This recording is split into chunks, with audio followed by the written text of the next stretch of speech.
Let's give each other some credit and some grace, and let's be who we are, and stop beating people up for trying to do and be who they are.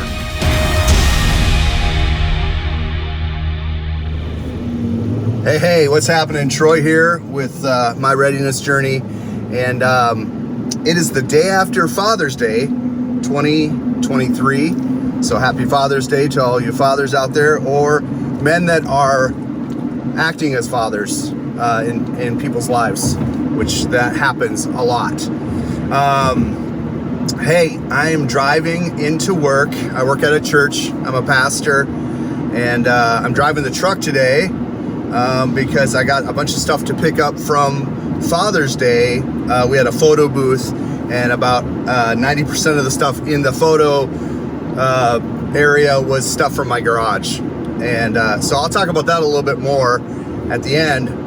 But I was watching TV and had about my third cup of coffee going. A commercial came on from a company called Aquarius, and they do heating, electrical, plumbing, HVAC repair here in Minnesota and Wisconsin.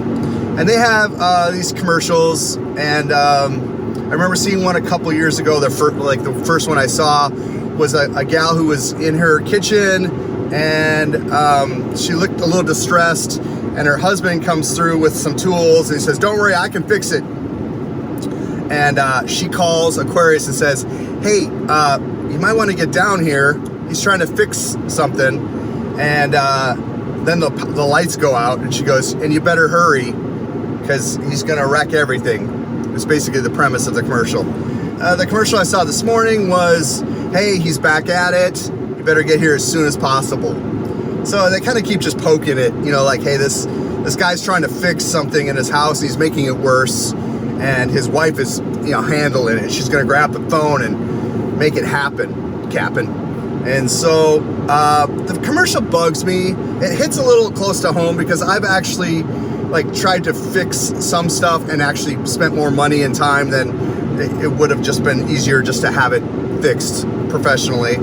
But I have fixed a lot of things in my day, and back when you could go to Sears and actually get parts, I could get it done.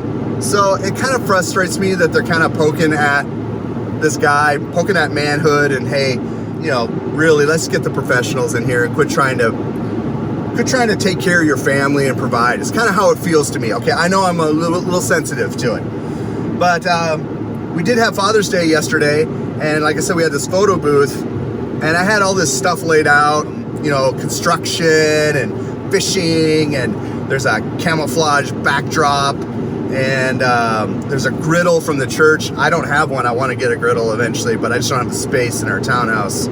But when we move out here to the country, I'm going to have one.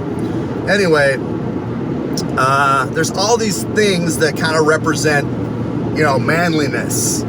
I even have a Bible and some WD-40, like the Bible's open, a book called Every Man a Warrior, which I do a Bible study with some guys on Wednesday mornings. A really good, manly series about being a man, a godly man. I was thinking about my display, and the one thing I have older kids, so I don't really think about it, but I didn't have a diaper bag, or a stroller, or a little play tea set, a little plastic pink tea set, I remember doing tea with my girls, that's part of being a man. It's not skill saws and muck boots, that kind of stuff. There's a lot more to being a man than and being a father than all this manly stuff. I had somebody even ask, "Where's the TV?"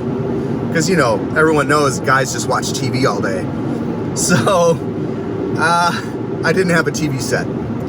I'm guilty of kind of stereotyping too, and I think we all can be. We think that every guy's athletic. I am not athletic at all. Every guy knows how to strip down a Glock 19. Not every guy knows how to do that, and that's okay. I think this day and age that we're in, there's a lot of political correctness in what a man is, what a woman is, what you identify as, all that stuff. But I think it's okay to embrace like the full scope of what a man is.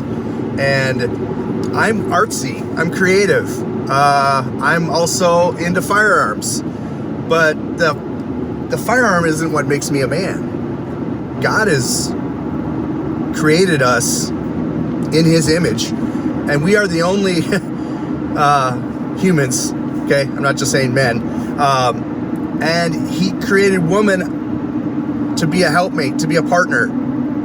And I know this is gonna, like, people are gonna flip out, but women fill the gaps and the voids. I know my wife Amy fills the gaps in my personality and the way I handle things.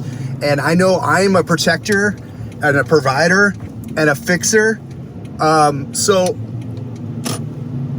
we all have our parts and our roles. And I think we should lean into what we are and not try to be something we're not. And if you can't fix something, call somebody to repair it. But don't make don't have your wife doing it. You call and say, hey man, I have no idea what I'm doing. I need help. Let's give each other some credit and some grace, and let's be who we are, and stop